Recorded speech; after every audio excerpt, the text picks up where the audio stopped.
नमस्कार, मेरा नाम प्रकाश है। आप टुडे बिहार न्यूज देख रहे हैं। देखिए, बिहार विधानसभा चुनाव 2020 के दौरान बिहार की जनता से जब महागठबंधन और एनडीए के नेता वोट मांग रहे थे, तब सबसे बड़ा मुद्दा रोजगार का था, बिहार में सरकारी नौकरी का था।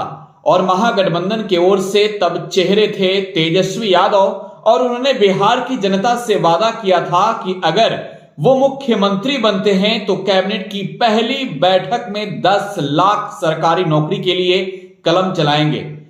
और दूसरी ओर एनडीए ने कहा कि हम 19 लाख रोजगार देंगे। बिहार में महागठबंधन की सरकार नहीं बन पाई, सरकार एनडीए की बनी। चेहरा नीतीश कुमार थे एनडीए की ओर से। मुख्यमंत्री नीतीश कुमार ने रोजगार पर तब चुप्पी साध ली थी, लेकिन जैसे ही बिहार में राजनीतिक घटनाक्रम हुआ और महागठबंधन की सरकार बनी, फिर भी मुख्यमंत्री नीतीश कुमार ही बने और तेजस्वी यादव डिप्टी सीएम बन गए। बिहार की जनता ने पूछा कि क्या 10 लाख सरकारी नौकरी का वादा जो आपने किया था वो आप पूरा करेंगे?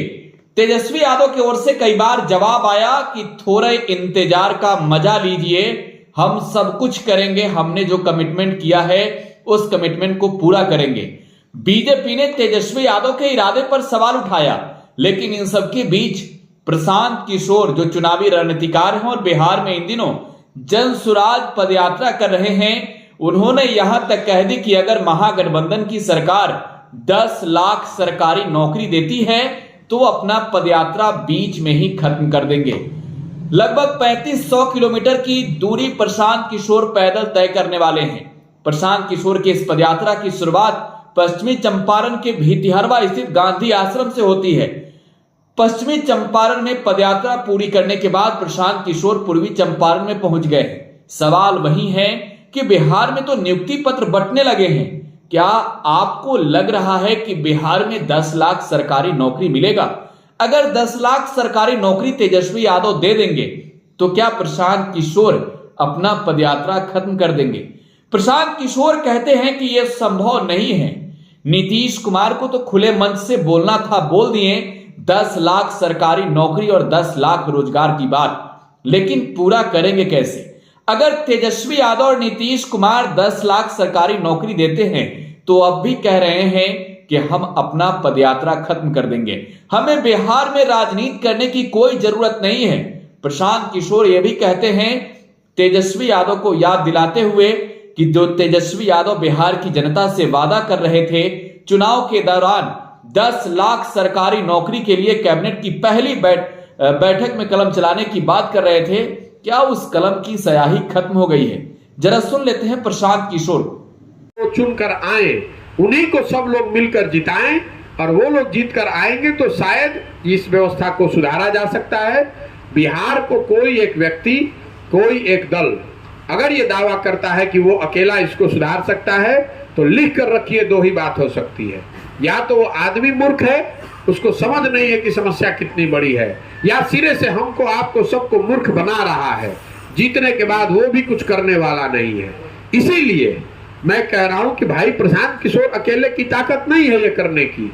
जब समाज जगेगा, लोग मिलेंगे, तभी हो सकता है, नहीं तो मैं भी झूठे वादे कर सकता हूं। अब देख लीजिए, नीतीश कुमार ने भी दावा किया है कि 10 लाख लड़कों को सरकारी नौकरी दे देंगे।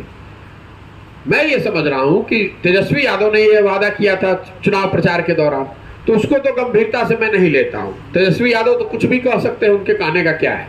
उन्होंने तो कहा था कि पहली कैबिनेट मीटिंग होगी तो कलम से पहला ऑर्डर यही होगा कि 10 लाख लोगों को नौकरी मिल गई। उनको जानकारी नहीं है कि कैबिनेट में इस तरह का कुछ करने का प्रावधान ही नहीं है, तो आप मान लीजिए कि उनके कलम की स्याही सूख गई। लेकिन जो नीतीश कुमार जी हैं, जो 15 साल 16 साल से इस राज्य के मुख्यमंत्री हैं, मेरे लिए आश्चर्य की बात है कि ये आदमी जो 16 साल से मुख्यमंत्री है, वो अचानक से 15 अगस्त को कहते हैं कि मैं 10 लाख लोगों को सरकारी नौकरी दे दूंगा। तो मैं आश्चर्यचकित हूं कि अगर 10 लाख लोगों को सरकारी नौकरी दी जा सकती है या दी जा सकती थी तो आपने पहले क्यों नहीं दे दिया? इतने दिन से क्यों रुके हुए थे? लेकिन मान लीजिए कि नीतीश जी को अब सपना आया है या अब ज्ञान हुआ है कि 10 लाख लोगों को सरकारी नौकरी दी जा सकती है, तो मैंने अगले दिन घोषणा की है कि अगर नीतीश कुमार आने वाले 1 साल में 15 अगस्त से अगले 15 अगस्त तक 10 लाख सरकारी लोगों को नौकरी दे दें तो उनके समर्थन में ये पूरा अभियान वापस ले लेंगे और उनका फिर से प्रचार करेंगे। कोई दिक्कत नहीं, हमको राजनीति करने में कोई दिलचस्पी नहीं है बिहार में, लेकिन 10 लाख लड़कों को सरकारी नौकरी मिलनी चाहिए। अब 3 महीना उसमें हो चुके हैं, मैं रोज कैलेंडर में काट रहा हूं, 3 महीना हो गया, 10 लाख में कितने लड़कों को नौकरी मिली है आप देख लीजिए। लेकिन अगर साल भर होने के बाद नौकरी नहीं मिली तो ये बात खाली नहीं जाएगी।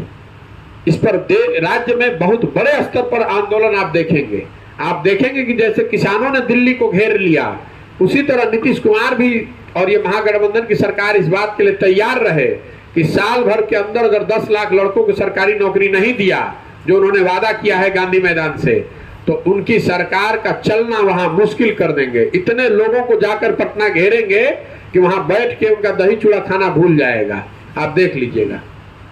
सर पहले आप इन लोगों के साथ दिखा रहे, इसमें क्या खा रहे हैं? मेरे भाई मैंने कह दिया, मैं रोज कैलेंडर में एक दिन काट रहा हूं।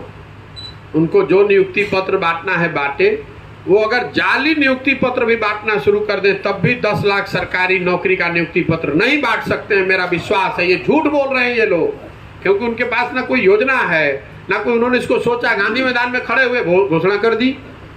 इसीलिए मैं पूरे विश्वास से कह रहा हूं कि अगर 10 लाख लोगों को सरकारी नियुक्ति पत्र दे दिया जाए, सरकारी नौकरी लग जाए, तो मुझे कोई जरूरत नहीं है बिहार में राजनीति करने की या इस तरह का प्रयास करने की। मेरे पास काम करने के लिए पूरा हिंदुस्तान पड़ा हुआ है। आप अगर 10 लाख लोगों को सरकारी नौकरी देने का मतलब ये है कि बिहार की कई और व्यवस्थाएं बहुत अच्छी हो जाएंगी, तभी तो आप नौकरी दे पाइएगा। पैसे लाइएगा कहां से? 40-50 हजार करोड़ रुपया अलग से चाहिए, कहां से लाइएगा पैसे? उसके लिए आपको अपना रेवेन्यू बढ़ाना पड़ेगा, रेवेन्यू बढ़ाने के लिए उद्योग लगाना पड़ेगा, वहां इन्वेस्टमेंट होना चाहिए, ग्रोथ होना चाहिए। जब वो कुछ है नहीं तो नियुक्ति कैसे दे दीजिएगा? जो शिक्षक यहाँ पर हैं, बाय द वे आपने चूंकि सवाल उठाया, वो जो नियोजित शिक्षक है उनको तो 3-3 महीने पे एडहॉक बेसिस पर कैबिनेट में पास होता है, जब सेंटर से पैसा आता है तो आप उसको सैलरी दे रहे हैं। आप 10 लाख लोगों को कहां से नौकरी दे दीजिएगा? अगर केंद्र सरकार से शिक्षा के क्षेत्र में पैसे न आए तो जो अभी शिक्षक 4-4.5 लाख है, ये उनको तनख्वाह नहीं दे सकते हैं। ये किस की बात कर रहे हैं? शिक्षकों की स्थिति देखिए, हर एक, चूंकि मैं बात आपकी समय लेके बता देना चाहता हूँ। शिक्षकों को पहले जब 2015 में महागठबंधन था, सुशील मोदी उस समय विपक्ष में थे, तो उन्होंने घोषणा की समान काम समान वेतन लागू कर देंगे।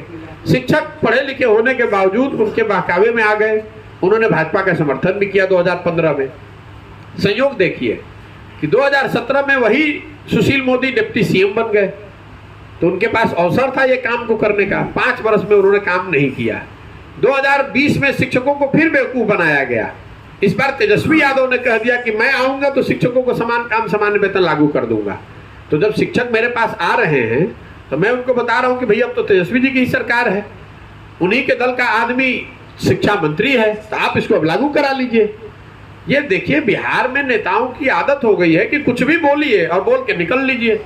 आपको मालूम है कि चुनाव जब होगा, वोट होगा, तो लोग इन बातों को भूल के वोट तो एक ही चीज पर होगा, जात पर, धर्म पर, या इस बात पर होगा कि कौन भाजपा को लाना चाहता है, कौन भाजपा को रोकना चाहता है और कौन लालू जी को रोकना चाहता है।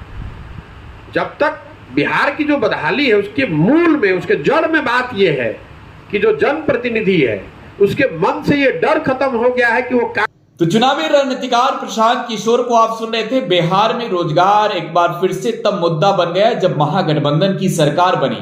तेजस्वी यादव और नीतीश कुमार एक साथ आए, तब बीजेपी ने एक बार फिर से ये सवाल दोहराया कि तेजस्वी यादव जो आप कह रहे थे सरकारी नौकरी देने की बात 2020 के चुनाव में उसे पूरा करेंगे। तेजस्वी यादव ने आक्रामक तौर पर कहा कि हम तो पूरा करेंगे, आप बस थोड़ा इंतजार कर लीजिए। हाँ, कैबिनेट की पहली बैठक की बात तेजस्वी यादव ने कही थी, वो पूरा नहीं कर सके तेजस्वी। लेकिन प्रशांत किशोर को आप सुन रहे थे, चुनावी रणनीतिकार प्रशांत किशोर कह रहे हैं कि अगर नीतीश और तेजस्वी मिलकर बिहार में 10 लाख सरकारी नौकरी दे दे तो सब कुछ बदल जाएगा। लेकिन ये नौकरी आखिरकार देंगे कैसे? फिलहाल आप टुडे बिहार न्यूज के साथ बने रहें। धन्यवाद।